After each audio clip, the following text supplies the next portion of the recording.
Гарри Поттер мырзаға баспалдақтың астындағы қойма. Райы көшесі 4-ші. Кіші Қазақша кино көріп жатырмыз. Гарри Поттер мен сиқырлы тас. Всегда паза.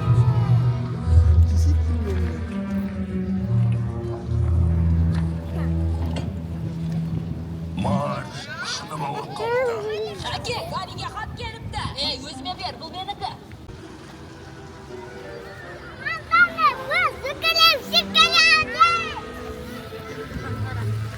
Кино бітті.